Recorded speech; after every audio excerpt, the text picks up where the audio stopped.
You want to know how valuable cocoa is in the Ivory Coast? It's like asking the value of grapes in Burgundy or an American about their barbecue set. Cocoa is everything to them. They produce a third of the world's cocoa supply each year, making them the largest producers in the whole world. The economy pretty much runs on cocoa. So many jobs and money come from the farming and processing of it that it would be total chaos if something were to happen to their roasted nuts. Cocoa to them is liquid gold. No cocoa, no cash flow. You take cocoa out of the equation and bam! No more chocolate for the rest of the world. It's basically what makes the country go round. But if you expand a little bit out of the Ivory Coast, you'll actually see that a lot of West Africa is raking it in when it comes to this brown seed. They collectively supply 2/3 of the world's cocoa, and Ivory Coast leads the way with over 1.8 million tons. Nearby Ghana, Nigeria, Cameroon, and Togo also pitch in with an additional 1.6 million tons. The Ivory Coast took over as the top cocoa bean producer in the world in 1978. And now cocoa makes up 45% of their exports. Think we need to know where Willy Wonka went to source his factory. The only country outside of West Africa that's really competing is Indonesia. They went from having basically no cocoa in 1970 to being one of the biggest players in the early 2000s, and now surpassed Ghana to become the second largest producer in 2006. While the World Cocoa Foundation has slightly lower numbers for Indonesia, they still agree it's the top producer of cocoa beans outside of West Africa. Major chocolate brands you've all bought from like Cadbury's, Hershey's and Nestle look to West Africa, especially Ivory Coast, to get the cocoa futures and options they need through Euronext, where global cocoa prices are set. West Africa totally owns the cocoa game. So why the big fad over making all this chocolate? Who are the crazy customers that keep wanting more and more of these brown balls of bursting flavour? Turns out to be Europe, plus Australia and the US. They consume about 5 kilograms of chocolate per person every year. I don't know about you, but I'd rather stick to bacon and steak than take all that in. Within those countries, the UK loves their chocolate. Every year they consume over 700,000 tons of the sweet stuff, which comes out to about 11 kilograms or 3 bars per person each week. That's a lot of cocoa being imported from West Africa. The relationship between UK chocolate lovers and the cocoa growers in places like the Ivory Coast has really changed over time. Back in the 1970s, when cocoa prices were high, the beans made up almost half of what a chocolate bar was worth. These days though, the farmers only get around 6% of the final bar's value. Most of the money goes to the big brands that make the chocolate, who take a huge 44% cut. And retailers like supermarkets also grab a large 35% share. It's rough when you understand that there are 6 million people in the Ivory Coast who literally depend on cocoa for their livelihood. Can you imagine having your entire survival tied to one crop? The average farmer there earns just a little more than the cost of a Kit Kat bar each day for all their hard work. That's nuts. Actually, farmers' share in the value of chocolate bars is 3% compared to the 43% share of retailers. When prices drop at the checkout, it doesn't affect all parts of the supply chain equally. In 2018, cocoa prices paid to Ivory Coast farmers fell by a third. But that same year, the giant chocolate company Barry Callebaut, which supplies chocolate and cocoa products worldwide, saw profits jump 12% to $288 million.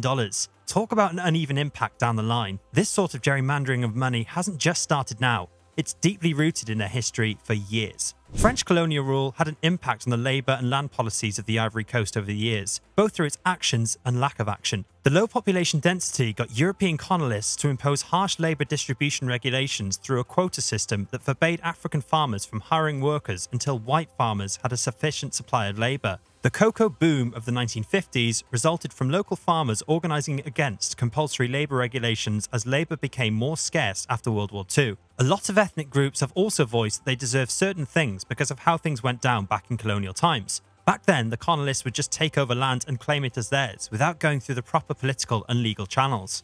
So now there's issues around redistributing land because the colonists set a precedent of grabbing property without having to follow the rules. It laid the foundation for future fights over trying to fix who owns what land. Basically, when there aren't strong laws protecting people's ownership of land and stuff, it can cause big problems.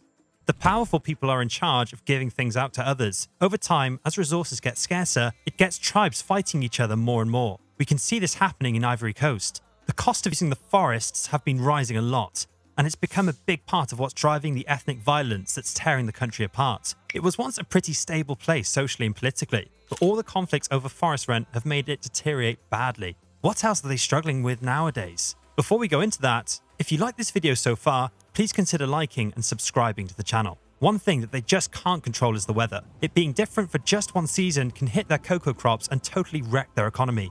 In December 2011, there was this weather pattern called a Harmattan wind that formed. It's basically hot, dry air that blows in from the Sahara Desert. These kinds of winds are really bad for cocoa trees because not only do they decrease the chances of any rain, but they also create strong winds that can literally blow the pods and flowers right off the trees, which directly reduces how much cocoa the trees produce. Because of these nasty winds in 2011, production of cocoa for that season dropped by over 2%. And since cocoa production worldwide is based on math, that small 2% decrease led to global cocoa supply going down 1% overall. This has had so many negative effects for Ivory Coast. To try to prevent this, the government spends almost $200 million a year encouraging other crops too. This really boosted their palm oil industry. It grew from producing only 24,000 tons in 1966 to over 227,000 tons in 1986. That's almost a 10 times boost. Palm oil kept growing a lot in later years as well. Now Ivory Coast makes almost 400,000 tons of palm oil every year, putting them in the top 10 producers globally.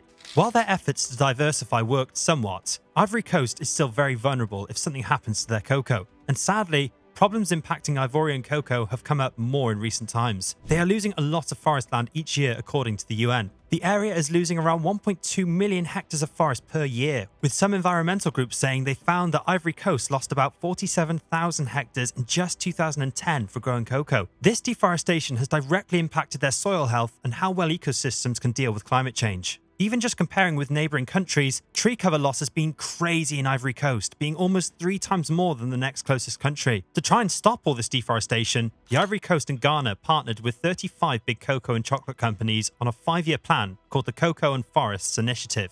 The goal was to end deforestation and replant forests that had been cut down, especially for cocoa farming. Are we done with the list of challenges? Of course not. Here is one more challenge, a super important one actually. Child labour is a crazy problem in the cocoa value chains. Because farming is a labour-intensive operation that frequently involves little to no machinery, households who grow the crop end up using a lot of child labour because it can be cheaper or even free labour. Studies suggest that around 38% of children in Ivory Coast who live in agricultural households work in the cocoa industry, and 37% perform dangerous jobs like carrying heavy loads, scaling cocoa trees to harvest cocoa, and cracking open cocoa pods with sharp instruments. Not the best environment to nurture any child.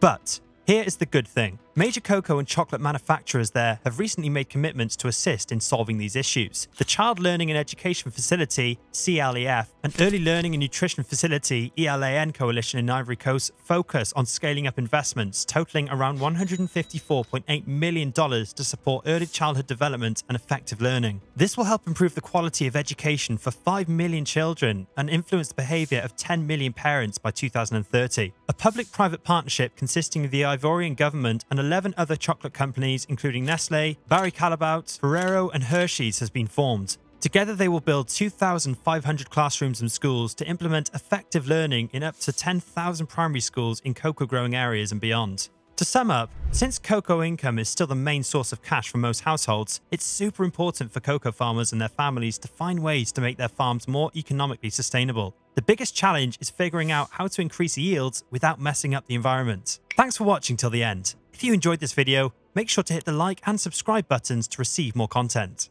See you in the next video.